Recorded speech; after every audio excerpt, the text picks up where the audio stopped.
አዲስ አበባ ላይ ስንመጣ ፒያሳ ካሳንቺስ ጨርቆስ ያርበኞች ቦታ ነው ለምሳሌ እነዚህ ሰዎች ከዚህ ሲፈናቀሉ ይሄን ታሪክ ምናወራበት ቅርስ አያስፈልግም ወይ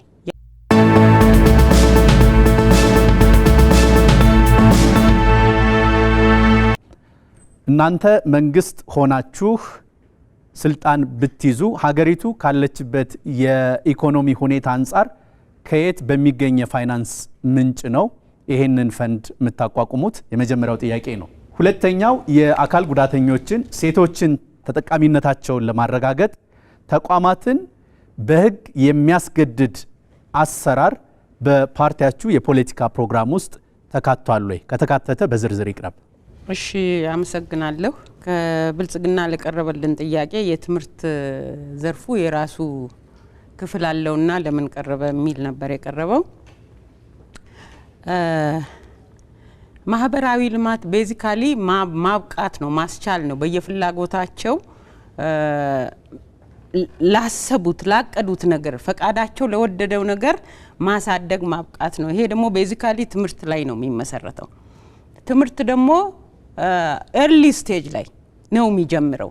ያ በወደፊት ስራ ላይ ተጽዕኖ አለውና ከዛ አኳያ ፖሊሲያችን የወደፊት ተስፋ የሆኑ ህፃናትን ስነ ምግባራቸውንና ጤንነታቸውን ጠብቆ ያድጉ ዘንድ ልዩ ትኩረት ይሰጣል። ፖሊሲ ከብልጽግና ወንድሞቼ ሲቀርብ ሰው ተኮር የልማት ፖሊሲ አለን ካሉ ማህበራዊ አካታች ፖሊሲ አለን ካሉ መተግበር አልተቻለም ወይ? ለምንድን የወረቀት ብቻ ሆነ የሚል ጥያቄ አለኝ። ምላሽ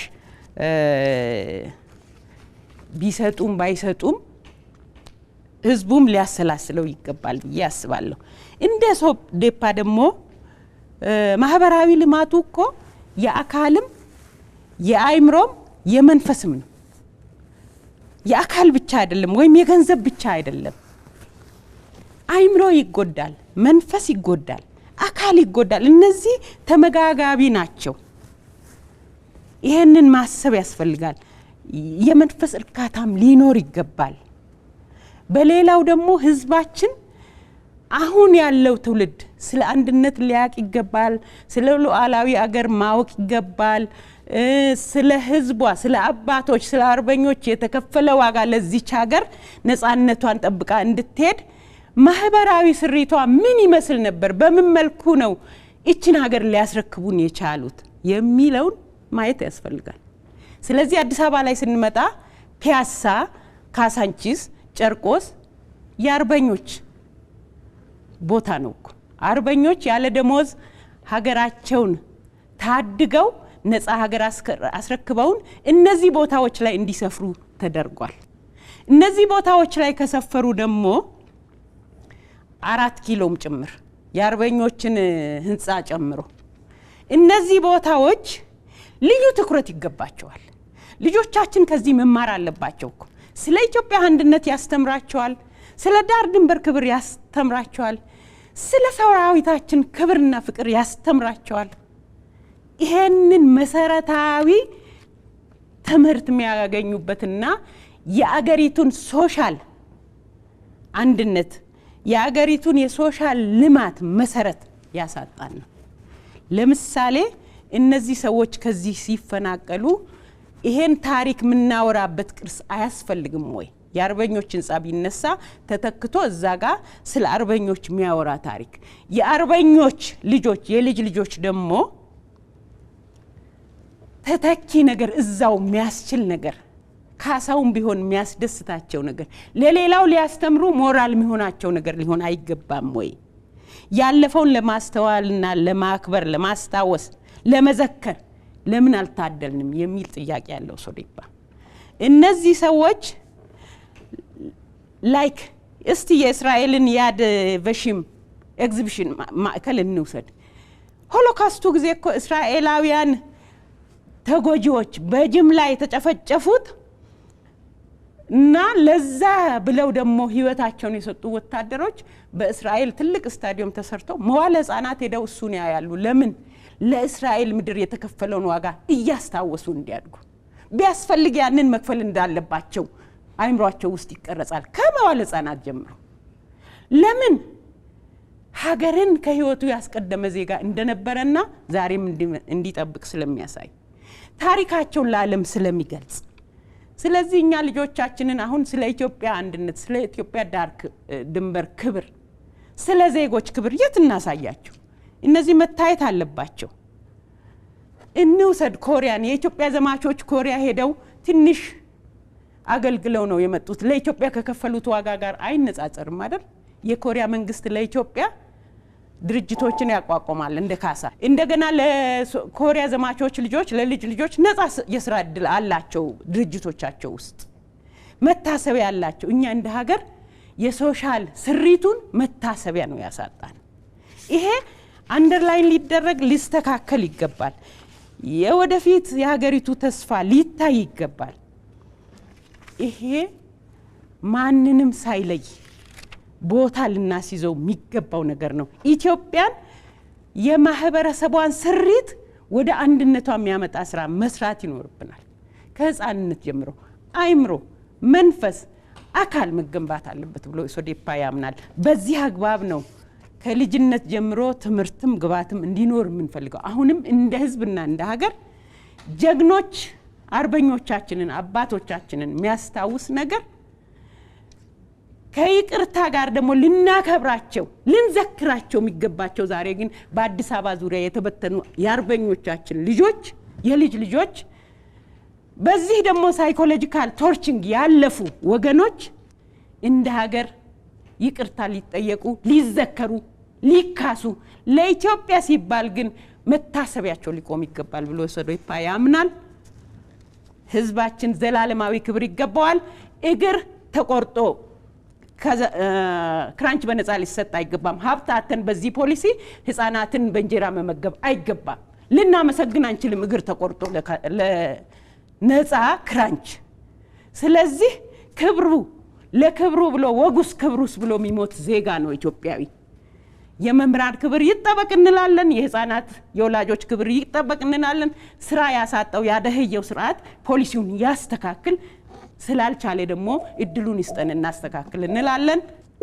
ያችንም ላይ እንደሱ ስለተቀመጠ የጤና እንክብካቤ አገልግሎቶችንም አንስቶ ነው ያለፈውና ባልደረባዬ ይሄም ደግሞ ከእናቶች ጤና ገና ህፃኑ ከመወለዱ በፊት ከተወለደም ጀምሮ የቤተሰብ ምጣኔንም አካቶ አገልግሎቶቹ የሚያስችሉ መሆን አለባቸው። ጤናማ ህፃንም ለማግኘት እኮ ኦን ፕሮሰስ ወድ ውስጥ ሲኖር ጀምሮ ከዛ ወደ ትምህርት ተጠናክሮ በማደግ ወደፊት ራሱንም ቤተሰቡንም አገሩንም የሚያገለግልበትን ክህሎት እንዲያገኝ ነው የሚደረገውና ይሄ ቤዚክ ስለሆነ ነው የተነሳው። ሌላ ከአቅራቢው በቀረበው መሰረት እድሜያቸው ለጡረታ ሳይደርስ ባስገዳጅ ሁኔታ ወይም በአደጋ ከስራ የሚሰናበቱ ዜጎችን ነው የሚመለከተው። ይሄ ዜጎቹ ስራ ላይ ያሉ ከዜጎችና ከአሰሪዎች ከመንግስት የሚቀመጥ ፋንድ አለና ይሄን በአግባቡ ልክ ከስራ በተፈናቀሉበት ሰዓት እንዲያገኙ አይደረግምና ያንን ፋንድ እናቋቁማለን። ኢሚዲየትሊ ከዛ ፋንድ ተነስተው አሁን ባሉበት ደረጃ ሊያመርቱ ወደሚያስችላቸው ነገር እንዲሄዱ ማለት ነው። ያንን የሚያሟላ ነገር በየደረጃ ለማደራጀትና ለመቅረፍ ይሰራልና ፋንዱን ወዲያውኑ ይከፈላቸዋል ወይም ፋንድ ይኖረዋል የተባለው በዚህ አግባብ ነው። ይሄን ካልኩኝ አቃፊ ማህበራዊ ልማት ሁሉን አካታች ነው ስንል ምንድን ነው ሐሳቡ? የሚታለፍ ዜጋ ባላየሁም እናልፈው ዜጋ አይኖርም ማለት ነው። አንዲት ሀገር ዜጎቿ ክብሮቿ ናቸው። ዜጎቿ ደግሞ ሀብቶቿ የልማት ምንጭ ናቸው። ይሄንን እሳቤ መነሻ አድርገን ነው እንደ ሶዴፓ የምንነሳውና ዜጎች በየችሎታቸው እንዲሰማሩ ደግሞ ግብአት የሚሆኑ ነገሮች የሰው ኃይልም የማቴሪያልም የገንዘብም የሞራል ድጋፍም ሁሉ ይካተታልና በዚህ አግባብ ነው እንደ ሶዴፓ የምናየው። ልማት ህዝብን ያማከለ መሆን አለበት ብለን እናምናለን። ለዘላቂ ልማት ደግሞ ህዝብን ያላማከለ ሊኖር አይችልም። የህዝብን ሚና የሚተካም ሊኖር አይችልም። ስለዚህ በአሁኑ ሰዓት ያለውን የሶሻል ልማት ስንመለከት ህዝብን አቅምና ድምጽ ያሳጣው ግብታዊና ጨለምተኛ የብልጽግና የልማት ስትራቴጂ አተገባበር በልማት ተነሺዎችም ሆነ በህዝቡ ላይ እጅግ አሰቃቂና ፈውስ ያልተገኘለት ጉዳት ሊያደርስ ይችላል። በመንገዱ ሳልፍ እኮ እኔ ያመኛል ጉዳቱ ማይሽር አይምሮዬ ውስጥ አለ። ቅድመ ሁኔታዎችንና ድህረ ሁኔታዎችን ያላገናዘበ ግብታዊ አካሄድ ነው። አራተኛው አቅራቢ የብልጽግና ፓርቲ ነው። በርከት ያሉ ጥያቄዎች ከፖለቲካ ፓርቲዎች ቀርበውለታል። አንድ ጥያቄ እኔም ከዚህ መድረክ ጨምርና ምላሽና ማብራሪያ የምትሰጡ ይሆናል። ብልጽግና ለሴቶችና ለአካል ጉዳተኞች በሀገሪቱ ሀብት የሚቀርጻቸው ፕሮጀክቶችን እንደ መዋቅራዊ መብት ከመቅረጽ ይልቅ እንደ ሰብአዊ ድጋፍና ርህራሄ የሚያየው ለምንድን ነው? ብልጽግና ፓርቲ በሀገሪቱ የሚቀረጹ ፖሊሲዎችም ሆነ ስትራቴጂዎች ለሴቶችም ሆነ የአካል ጉዳተኞች መብትና ደህንነት የማስጠበቅ እንጂ የችሮታ ጉዳይ ወይም ደግሞ እነሱን የድጋፍ አግባብ ተደርጎ አይደለም እየተቀረጸ ያለው። ስለዚህ ይሄ የተሳሳተ አስተሳሰብ ወይም ጥያቄ ነው ማለት ነው። በተግባርም እያሳየን ያለ ነው ይሄ ስላልሆነ ፕሮጀክቶች ለሴቶች ለአካል ጉዳተኞች የሚሰሩ ፕሮጀክቶች በመዋቅር ውስጥ እንደ ህግና እንደ መብት የሚሰሩ ናቸው ወይስ ሰብአዊ ድጋፍና ርህራሄ ተደርገው ነው የሚታሰቡት? እንደ መብት ነው የሚሰሩት። መብታቸው ስለሆነ ነው የሚሰሩት እንጂ በሰብአዊነትና በችሮታ ጉዳይ አይደለም። ስለዚህ መብት ተደርጎ ነው እየተሰራ ያለው። ከአካል ጉዳተኞች አጠቃላይ የፖለቲካ ፓርቲዎች ያቀረቡት አማራጭ ሀሳብ የላቸውም። እስካሁን አንድም አማራጭ ሀሳብ አላቀረቡም። ነገር ግን ደግሞ ብልጽግናን ተችቶ ብቻ ሀሳብ መስጠት ወይም ደግሞ የሆነን ኢንሲደንት አምጥቶ እያቀረቡ ዛሬ እንደዚህ ሰው መሳተፍ ሲገባው ያልተሳተፈው እሱ አይደለም። ሁሉ አቀፍ እይታ ነው የሚያስፈልገው። እንደ ሀገር የሀገራችንን ህዝቦች በማህበራዊ አካታችነት ዙሪያ ከዚህ ተነስተን ወደዚህ ለማድረስ እንሰራለን ነው መባል ያለበትና ስለዚህ ያሉ ጉድለቶችን ብቻ እየለቀሙ እያመጡ በዛ ደረጃ እስካሁን በማህበራዊ አካታችነት ዙሪያ ብልጽግና ፓርቲ ከሚሰራው ውጪ ወይም ደግሞ በሚሰራው ሂደት ውስጥ ያጋጠሙ ተግዳሮቶች ውጪ ይሄ ነው አማራጭ ሲል በዚህ ሀሳብ በተሻለ መንገድ እንሰራለን ብለው ሲያቀርቡ አላዳመጥኩም ወይም ደግሞ ሲያቀርቡ አልሰማኋቸውም እና ወደ አማራጭ ሀሳብ መምጣቱ ጥሩ ነው። 28 ሚሊዮን ተማሪዎች ብለን ያልነው እንደ ሀገር ከአንደኛ ክፍል እስከ ከፍተኛ ትምህርት ተቋማት ድረስ 28 ሚሊዮን ተማሪዎች አሉን። በትምህርት ገበታ ላይ ያሉ በመማር ሂደት ውስጥ ያሉ ስለዚህ እነዚህ ተማሪዎች ደግሞ ዩኒቨርሲቲዎቻችን ባዶ ናቸው። ለምን ዩኒቨርሲቲዎቻችን ባዶ አይደሉም? ተማሪዎች እየተማሩባቸው ናቸው። አስመራን እንደዚህ ምጽዋ ተብሎ ሊገለጽ የሚችል አይደል። ኢትዮጵያ 47 ዩኒቨርሲቲ ነው ያላት። 47ቱም ዩኒቨርሲቲዎች ላይ ተማሪዎች ገብተው በመማር ማስተማር ሂደት ውስጥ ነው ያሉትና በዛ መልኩ ቢታ አካል ጉዳተኞችን በተመለከተ ተሳታፊነትና ተጠቃሚነት ለማረጋገጥ በፖለቲካ አውድ ውስጥ በራሱ ብልጽግና ፓርቲ በሚመራው መንግስት ብቻ ሳይሆን በሚያሳትፋቸው ተሳትፏቸው በፓርቲው ምክር ቤቶች እስቲ አሁን ምን ያህል አካል ጉዳተኞችን እጩ አቅርባቸዋል? ለሁላችሁም ምን ያህል የአካል ጉዳተኞች ነው በእጩ ደረጃ? እኛ በፓርቲያችን ደረጃ ቢያንስ የአካል ጉዳተኞች በቁጥራቸውና በአባልነታቸው መጠን የተሳትፎ ማድረግ አለባቸው ብለን ይዘናል። በዛው ሳለ ደግሞ ሴቶችንም በተመለከተ ቅድም ከኢዜማ በፓርላማ ያሉ ቁጥሮች እንዴ በፓርላማ እኮ ውስጥ ያሉት የኢትዮጵያ ሴቶች ናቸው። ኢትዮጵያን ወክለው ነው የኢትዮጵያ ሴቶች መስራት የኢትዮጵያ ሴቶች ወክለው ብቻ ሳይሆን ብልጽግና ፓርቲ ሴቶች መምራትና ሀገር መለወጥ ይችላሉ ብሎ ለህዝቡ አቅርቦ በህዝብ ተመርጠው የገቡ ናቸው። ስለዚህ ለቁጥር መርሃ ግብር ምናምን ተብሎ የተነሱ ጉዳዮች ስለሰራን ነው በቁጥር እያነሳን ያለ ነው። የሚጨበጥ የሚቆጠሩ ስራዎች በተግባር ደረጃ አሉን ማለት ነው። የወጣቶች ተጠቃሚነትንም በተመለከተ የወጣቶች 14 ሚሊዮን 14 ሚሊዮን በገጠር በከተማ አርሶና አርብቶ አደሩን ታሳቢ ያደረገ ስራ ሰርተናል። በዚህም ተጠቃሚ ሆነናል። የውጭ ሀገር የስራ ስምሪት በተመለከተ እንግዲህ የውጭ ሀገር የስራ ስምሪትን እንዴት እንደሚያስቆሙት ግን አልነገሩንም። የውጭ ሀገር የስራ ስምሪት ዛሬ ትላንትም የነበረ ዛሬም የሚኖር ወደፊትም የሚቀጥል ነው። ወጣቱ ሀገር ወዳድ መሆን አለበት። ወጣቱ ሀገር ወዳድ በሀገር ውስጥ መስራት በሀገር ውስጥ መለወጥ አለበት። ግን ደግሞ አማራጭ የስራ መስኮች ደግሞ አሉ። ይህን አማራጭ የስራ መስኮች አብቅተን አሰልጥነን በተሟላ መንገድ ተደራድረው መስራት በሚችሉባቸው የስራ መስኮች ላይ በሚፈልጓቸው ሙያዎች ላይ ነው እየገቡ ያሉት። ይሄን መስራታችን እንደ ኃጢአትና እንደ ወንጀል ተደርጎ በዚህ ሂደት ውስጥ ተሳታፊ ተጠቃሚ የሆኑ ደግሞ ወጣቶች አሉ ማለት ነው። የራሳቸውን ህይወት ቀይረው የቤተሰቦቻቸውን ህይወት የቀየሩ ወጣቶች አሉ፣ ሴቶች አሉ ማለት ነውና ስለዚህ እንደ ምንድነው እናንተ አሁን ይሄንን ለማስቀረት ምንድነው የምትሰሩት? ከኢሶዴፓ መሰለኝ የቀረበው 500,000 ሴቶች ወደ ውጭ ሄደዋል። አዎ በፓርላማን ያቀረብ ነው፣ አልዋሸንም፣ ትክክል ነው። ቁጥር ምናምን ይኸው ደፍራችሁ እናንተም እኮ እኛ የሰራነውን እየተናገራችሁ ነውና ስለዚህ በዛ መልኩ ማየት ያስፈልጋል ማለት ነው። እያቀረባችሁ ያላችሁት የብልጽግና ነው ወይስ የመንግስት ነው የሚባለው? እኛ ትላንት ባለፉት 5 ዓመታት ለህዝባችን እንሰራለን ብለን ቃል የገባነው እንደ ፓርቲያችን ሰርተን ያመጣነው ውጤት ነው እየገለጽን ያለነው። ስለዚህ በዛ መንገድ መውሰዱ የተሻለ ይሆናል ነው። አካል ጉዳተኞች በአመራር ደረጃ ላይ በከፍተኛ ደረጃ አሉ ወይ? አዎ በህግ አውጪው አሉ፣ በህግ አስፈጻሚው አሉ፣ በህግ ተርጓሚው አሉ። የግለሰብ ስም እየጠሩ ማንሳት እዚህ ጋር ተገቢ ነው ብዬ አልወስድም። ለምሳሌ የአቃቤ ህጎች ውስጥ ገብቶ ማየት ይቻላል።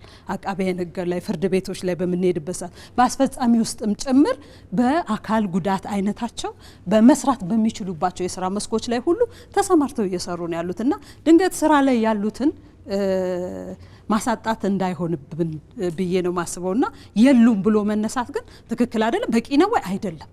ገና መስራት ይጠይቃል። በጣም ብዙ የቤት ስራዎች አሉብን። ብልጽግና ፓርቲ ትላንት የወረሳቸው ችግሮችን ለመፍታት ትላንትና እኮ ስብራቶች አሉ። ይህንን ስብራት ለመጠገንና በተሟላ መንገድ ተግባራዊ ለማድረግ እየሰራ ያለ ፓርቲ ነው። ከዛ ባለፈ ደግሞ የዛሬን የነገንና የመጪውን ትውልድ ለመቅረጽ ነው እየሰራ ያለው። ቅድም ከኢሶዴፓ አረጋውያንና አርበኞችን በተመለከተ ሰርተናል። አርበኞቻችን በአግባቡ በተሟላ መንገድ ለታሪክ ማስተማር በሚችሉበት ደረጃ ላይ ተጠቃሚ እንዲሆኑ የማድረግ እንደገና ደግሞ በቁጭ ብለው ትውልድ መቅረጽ በሚችሉበት ላይ ሰርተናል። ግን በቂ ነው ወይ? አይደለም። ገና ብዙ ስራ የሚጠይቁ ጉዳዮች አሉ ማለት ነውና ምንም ነገር እንዳልተሰራ ጨለምተኛ ሆኖ ሳይሆን የተሰራውን አፕሪሼት ማድረግ የቀሩ ጉዳዮችን ደግሞ እየሞላ የሚሄድ ፓርቲ እንደሆነ በዛ ልክ መውሰድ ያስፈልጋል። ትብብር ፓርቲ ምንም የሀሳብ አማራጭ ሳይሆን የብሶት አማራጭ ነው ይዘው የቀረቡት። ስለዚህ ለቀጣዩ ምርጫ ተዘጋጅተው ቢመጡ በለ8ኛው ዙር እንጂ አሁን ላይ በየፓርቲያቸው የያዙትን ነገር ይዘው ቢቀጥሉ የተሻለ ይሆናል እንጂ ትብብር ብለው መጥተው ባልተዘጋጀ ፖሊሲ ባልተዘጋጀ ማኒፌስቶ ሀሳብ አለን ብለው የተደናገረ ነገር ይዞ መቅረቡ ተገቢ ነው ብዬ አልወስድምና ስለዚህ በፓርቲያችን ደረጃ የጀመርናቸው የወጣቶች፣ የሴቶች፣ የአረጋውያንና የአካል ጉዳተኞችን መብት፣ ደህንነት፣ ተሳትፎ፣ ተጠቃሚነት እየሰራ ነው ለማለት ነው። ቀሪውን ደግሞ ወንድሜ ይጨምራል። አመሰግናለሁ። እቴ በርከት ያሉ ጉዳዮችን አንስታለች። ጥቂት ነገሮችን ለመጨመር ነው። ተፎካካሪ ፓርቲዎች የተለየ ነገር ያመጡት የለም። እኔም በተለይ ትብብር ባዶ እጁን ነው የመጣው ብዬ ነው የማስበው። የኢትዮጵያ 135 የኢትዮጵያ ማህበረሰብን ምረጡኝ ለማለት ባዶ እጅ ያለ ምንም ፕሮግራም ያለ ምንም ዶክመንት መቅረብና ምናክል ለህዝቡ በንቀት እንደመጡ የሚያሳይ ስለሆነ ህዝባችን ይሄንን በውሳኔው እንደሚቀጣ ግልጽ ነው። ከዛም ባሻገር እኔ ኢህአፓ መያድም ቢሆን ስለምን ወጣት እንደሚያወሩ እኔም አልገባኝም። ወጣትንማ ኢህአፓ ጨርሶታል ባለፉት ጊዜያት። ዛሬ የበግ ለምድ ለብሶ የቀረበው ኢህአፓ በኢትዮጵያ ባህል ውስጥ በርካታ መጥፎ ነገሮችን በተነሱ ሀሳቦች ላይ ብቻ ምላሽ መስጠት ይኖርበታል። ብልጽግና ፓርቲ አካታች መሆኑ ስሪታችን ነው። በተለይ ከዚህ በፊት እንኳን በምርጫ ተወዳድረው የወደቁ ፓርቲዎችን ወደ ስልጣን ያመጣ ፓርቲ ነው። አካታች መሆናችንን በአግባቡ አሳይተናል። በተለይ ሃይማኖትን፣ ብሔርን፣ ቋንቋን ሁሉንም ማህበረሰባችንን ከዳር እስከ ዳር ያቀፈ ፓርቲ ነው። ስሪታችን ነው። በዚህ ላይም በተለይ በወጣቱ በሴቶችና በህፃናት በአረጋውያን ተመሳሳይ ስራዎችን በሚቀጥለው ዓመታት በሰፊው የምንሰራ ይሆናል። ኢሶዴፓም ያነሳቸው ስሪቱም የሚሰራ አይመስልም። በተለይ ደግሞ በሌሎች ሀገሮች ላይ ተፈትኖ የወደቀ በእኛም ሀገር ከዚህ በፊት ተፈትኖ የወደቀ ፖሊሲ ስለሆነ አካታችነትን በፍጹም ያመጣል ብለን አናምንም። የተባለውም ብዙ የሚያዋጣ እንዳልሆነና አማራጭ ሀሳቦችን ማሰብ አስፈላጊ ይሆናል ብለን ነው የምናስበው። የውጭ ስራ ስምሪት ላይ የሚጨምረው ነገር ቢኖር እነዚህ የውጭ ስራ ስምሪቶች መንግስት ከመንግስት ጋር ተነጋግሮ ሁኔታ አመቻችቶ ሰልጥኖ የሚሄዱ እንደሆነ እንዲሁም ደግሞ ኤምባሲዎቻችን በተለያየ መንገድ የሚደግፏቸው እንደሆነ በዚሁ ማንሳት ፈልጋለሁ። በርካታ ማህበረሰባችን በዚህ ተጠቅሟል። ያም ሆኖ ግን ብልጽግና ህገወጥ ዝውውርን አጥብቆ የሚከላከልና እየሰራበት እንደሆነ ከማህበረሰባችን ጋር ማንሳት ፈልጋለሁ። ዓለም ያደነቀውን ኮሪደር ተፎካካሪ ፓርቲዎች ማጣጣላቸው ምን ያክል ጭፍን እይታ እንዳላቸው የሚያሳይ ነው። ትክክል አይደለም፣ መስተካከል አለበት። በርካታ በሺዎች የሚቆጠሩ ስራ እድሎች ተፈጥሯል በኮሪደር ልማቱ ላይ። ያ ብቻም ሳይሆን 24 ሰዓት ስራ መስራትን የስራ ባህላችን እያሻሻልንበት እንደሆነ ይታወቃል። የስፖርት ማዘውተሪያ የለም የተባለው ምን ያክል ከተማውን እንደማያውቁትና ንቅል ፓርቲ እንደሆነ የሚያሳይ ነው። ይሄ ኮሪደር ልማት በአዲስ አበባ ብቻ አይደለም። በዚህ ሰዓት ላይ 60 ከተሞች ኮሪደር ልማት እያስፋፉ እንደሆነ ይታወቃል። ከዛም ባሻገር የተነሳው ስለ አባቶቻችን የት ነው የምናሳየው ጀግነት የተባለው ጥሩ ጥያቄ ነው። አድዋን ሂዶ መጎብኘት ይቻላል። ዶክተር ራይ አድዋ ላይ በተገቢው መንገድ አባቶቻችን ጀግነታቸውን አርበኝነታቸውን በሚያስቀምጥበት መንገድ አሰርተናል። እሱ ማየት ያስፈልጋል። ከዛ ውጭ ግን ከነቆሻሻችን ከነነውራችን እንቀመጥ ከተማ አይልማ የሚለው ጭፍን አመለካከት ስለሆነ መሻሻል አለብን የሚል ጽኑ አቋም አለን። ብልጽግና ፓርቲ የጀመራቸውን ማህበራዊ አካታችነት ስራ በሚቀጥሉት ጊዜያት አጠናክሮ ይቀጥናል። ብልጽግና ፓርቲን መምረጥ አካታችነትን መምረጥ ነው። ምልክታችን የስንዴ ነዶ ነው። ብልጽግና ፓርቲን ይምረጡ። እጅግ አመሰግናለሁ። ክቡራትና ክቡራን እየተከታተላችሁ ያላችሁት ለሰባተኛው ጠቅላላ ምርጫ የፖለቲካ ፓርቲዎች በአካታች ማህበራዊ ልማት ፕሮግራሞቻቸው ላይ እያደረጉት ያለውን ክርክር ነው። ይህ መድረክ ፓርቲዎች የቃላት ፖለቲካዊ ፍልሚያ የሚያደርጉበት በንግግራቸው ውበት የሚደነቁበት ብቻ አይደለም። በአርቆ አስተዋይ የፖለቲካ ብስለት የሚለኩበት ሀገር የመምራት ጥበባቸው የሚታይበት ነው። ክቡራትና ክቡራን በዚህ የክርክር መድረክ ላይ 3 አበይት ማህበራዊ ምሰሶዎች ተነስተዋል። ሴቶች፣ አካል ጉዳተኞች፣ አረጋውያንና ድጋፍ የሚሹ የማህበረሰብ ክፍሎች። የትኛው የፖለቲካ ፓርቲ ነው ሴቶችን ወደ ወሳኝነት የሚያሸጋግር ሕያው ፖሊሲ ይዞላቸው የቀረበው? ለአካል ጉዳተኞች መሰናክል አልባ የሆነች ኢትዮጵያን መገንባት የሚችል አማራጭ ሐሳብ ይዞላችሁ የመጣው ዋስትና የሰጣችሁ የትኛው ፓርቲ ነው? በዘመናቸው ለሀገር ክብር ለማህበረሰብ እድገት ለደከሙ እድሜያቸው ለገፋ በደከሙላት ሀገር ፊት ተከብረው ታፍረው አረጋዊነታቸው ተረጋግጦላቸው ዘመናቸውን በደስታ እንዲያሳልፉ የሚያደርግ የፖሊሲ አማራጭ ይዞላቸው የመጣው የትኛው የፖለቲካ ፓርቲ ነው? ዳኝነቱን ለእናንተ ትተናል። አሁን የማጠቃለያ ሐሳብ የሚቀርብበት ጊዜ ላይ ደርሰናል። በዚህ የማጠቃለያ ሐሳብ በሚቀርብበት ጊዜ ውስጥ ፓርቲያችሁ ቀደም ሲል ባነሳ ነው አካታች ማህበራዊ ልማት ላይ ቀደም ሲል ያላነሳችኋቸው የፖለቲካ ፓርቲያችሁ የሚከተለውን የፖለቲካ ፕሮግራም በግልጽ ለምረጡ ቅስቀሳ የምትጠቀሙበት እድል የሚታይበት ጊዜ ነው። 5 ደቂቃ አላችሁ። ቀደም ሲል ባወጣ ነው ቅደም ተከተል መሰረት የኢትዮጵያ ዜጎች ለማህበራዊ ፍትህ ኢዜማ ይቀጥላል። የተከበራችሁ ኢትዮጵያውያን፣ ኢዜማ ማህበራዊ ፍትህን ማረጋገጥ ዋነኛ ግቡ ነው። አካታች የማህበራዊ ፍትህ ምሰሶ ነው።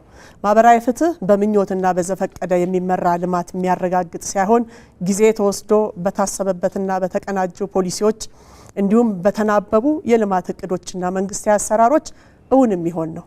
ዛሬ በኢትዮጵያ ውስጥ አካታችነት በእያንዳንዱ የልማት ስራዎች ቢተገበር ሲፈተሽ በተግባር ቢፈተሽ ብዙ ስንክሳሮች የተጋረጠበት ነው።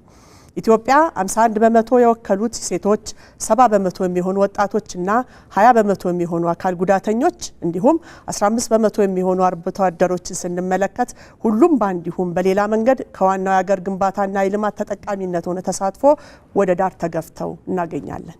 ኢዜማ እንደዚህን ከፍተኛ ቁጥር ያላቸው ዜጎች በንቃት ማሳተፍ ለሀገራችን ሁለንተናዊ እድገትና ልማት መሰረት ነው ብሎ ያምናል። በርካታ ሴቶች አሁንም ድረስ በባህላዊ በስርዓት ተጽዕኖዎች ምክንያት የኢኮኖሚ ጥገኛ ናቸው። አካላዊና ስነ ልቦናዊ ጥቃቶች በስፋት ይፈጸምባቸዋል።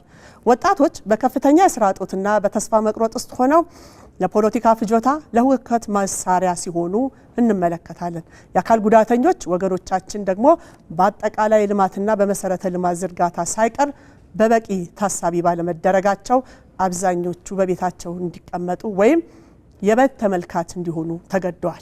አርብቶ አደሩ ማህበረሰብ ከመሰረታዊ ልማትና አውታሮች መንግስታዊ አገልግሎቶች ባይተዋር ሆኖ እናገኘዋለን። እነዚህ ሁሉ ችግሮች በአንድ ጀንበር የተከሰቱ አይደሉም። ይልቁንም ለዘመናት ሀገራችን የተከተለችው የተሳሳቱ ፖሊሲዎች ለአካታች የማህበራዊ ልማት እንቅፋት የነበሩ በመሆኑ ነው። ከ1983 ጀምሮ የሀገራችን የተከተለችው የብሔር ፖለቲካ እነዚህ ዘመን ጠገብ ችግሮች ከመፍታት ይልቅ የሀገራችን ከቀውስ ወደ ቀውስ በመሸጋገር የችግሮቻችን መፍጫ ቁልፍ ሲያርቁብን ሰንብተዋል። ይህ የፖለቲካ ስርዓትና ስልጣንና የሀብትን የብሔር ኮታ ሲያይከፋፍል በያዘው ብሔር ውስጥ ያሉትን የአካል ጉዳተኞች ሴቶችና ወጣቶችን ግን በተገቢ ልክ አላካተታቸውም። ስርዓቱ ትኩረት የጠባብ ቡድኖች ፖለቲካዊ ትርፍ በመሆኑ እንደ ማህበራዊ ፍትህ ያሉ ሁለንተናዊ ሴቶች ቦታ አጥተዋል። ይህ በብሔር ላይ የተመሰረተ የፖለቲካ መዋቅር እስካሁን ድረስ በማህበራዊ ፍትህ በኢትዮጵያ ምድር ላይ ሊሰፍን አልቻለም። ምክንያቱም ብሔርተኝነት ሰውን በቡድን ሲከፋፍል፣ ማህበራዊ ፍትህ ደግሞ ሰውን መሆንንና ዜግነትን ያስቀደመ እሳቤ በመሆኑ ነው። የኢዜማ አማራጭ ፖሊሲዎች ኢዜማ እነዚህን ችግሮች በጥልቀት በመረመረ በሳይንሳዊ ጥናት ላይ የተደገፈ በርካታ የፖሊሲ አማራጮችን አዘጋጅቷል። አካል ጉዳተኛ ከተረጂነት አውጥቶ የተሟላ መብትና የእኩል ዕድል ተጠቃሚ እንዲሆኑ በማድረግ የሀገር ልማት ምሰሶ ሊያደርጋቸው ፖሊሲ ነድፏል። አካል ጉዳተኛ በተሃድሶ እውቀትና በክህሎቶቻቸው እንዲዳብሩ አምራች ዜጋ እንዲሆኑ በቅጥር ቅድሚያ እንዲያገኙ ሁለንተና የተሳትፏቸው የሚያጎለብቱበት የመሰረተ ልማት አውታሮችን እንሰራለን።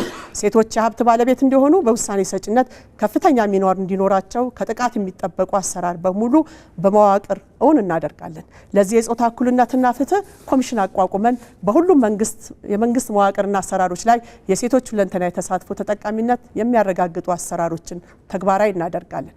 ወጣቶች የአገር ግንባታ ዋና ተዋናይ እንዲሆኑ በእውቀት በክህሎት በስራ ፈጠራና በአመራር ችሎታ እንዲዳብሩ የሀገር ባለቤትና በመንግስት መዋቅር የልማትን መሪ ተሳታፊ ተጠቃሚነታቸው እንዲያረጋግጡ ፖሊሲ ቀርጸናል። አርብቶ አደር ባህልና የኑሮን ዘይቤ ያገናዘበ ዘመናዊ ቴክኖሎጂ የታገዘ የእንስሳት እርባታ መሰረተ ልማት ተጠቃሚ እንዲሆን እናደርጋለን። ክቡራንና ክቡራት ኢትዮጵያውያን፣ ዛሬ ሀገራችን የቆመችበት መስቀለኛ መንገድ ላይ ናት።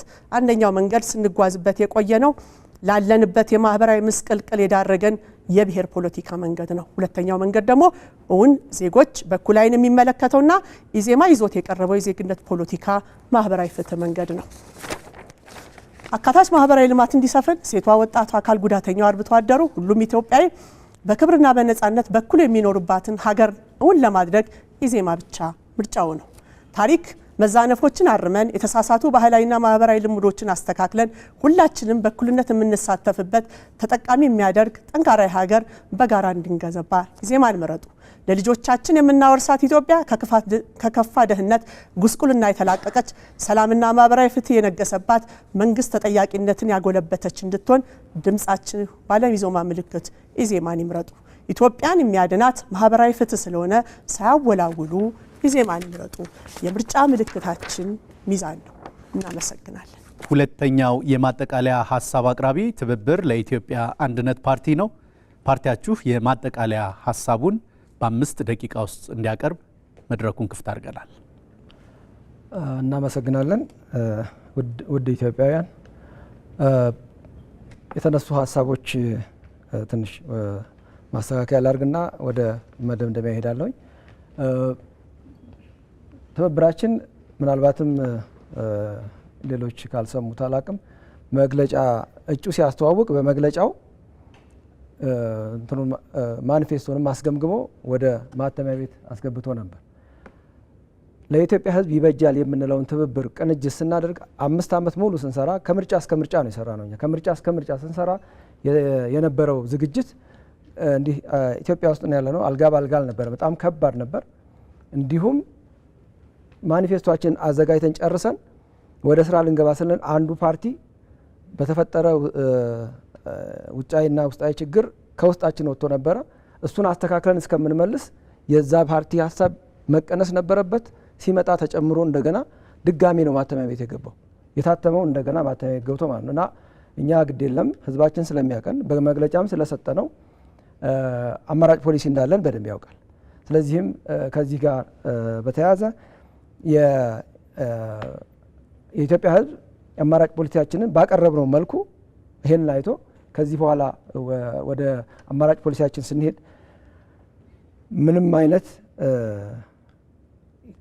ከኛ የተለየ የተሰወረ ነገር እንደሌለ እናውቃለን። አብረነው የኖር ነው፣ አብረን የምናየው፣ አብረን የተጋፈጥነው ችግር ስለሆነ ያንን ችግር በጋራ ለመፍታት ለምሳሌ ግንባታዎችን የተሻለ የሆነ የመኖሪያ ቤት ግንባታ እናበረታታለን፣ እንደግፋለን። የተሻለ የሆነ የመኖሪያ ቤት ግንባታ ሲደረግ በመስኩ የተሰማሩ ባለሀብቶችን አስተባብረን የመደጋገፍ ስራ ተሰርቶ ለምሳሌ የሊዝ አዋጅን ነፃ በማድረግ ባለሀብቶች ለግንባታ የሚወስዱትን የሪል ስቴት መሬት የሊዝ አዋጅን ከላዩ ላይ በማንሳት የተሻለ መደጋገፍ ተደርገው ግንባታውን ገንብተው ባለሀብቶች የሚጠቀሙትን ለንግድ የሚያውሉትን ከተጠቀሙ በኋላ ሌላው ማህበረሰብ ከቦታው ሳይነቀል በነፃ መሬቱ ተገንብቶለት ቤቱ ተገንብቶለት በመደጋገፍ እሱ በሰጠው መሬት መንግስት በለቀቀው የሊዝ ነፃ አዋጅ እንዲሁም የባለሀብቱ ገንዘብ በጥምረት ባንድ ላይ ተዳምሮ የተሻለ የሆነ ማህበረሰብን ሊያስቀጥል ማህበራዊ ህይወቱን ያልነካ ማህበረሰብ የሚቀጥልበትን ዘላቂ የሆነ የቤት የመኖሪያ ቤት ችግር መፍትሄ እንፈጥራለን እና ከዚህ አንጻር ይህን ተረድቶ ማህበረሰባችን የትብብር ለኢትዮጵያ አንድነትን ለኢትዮጵያን እንዲመርጥ ጥሪያችንን እናቀርባለን። በተረፈ እኛ እንደ ሀገር በስደት አንኮራ 2 ደቂቃ አሉት።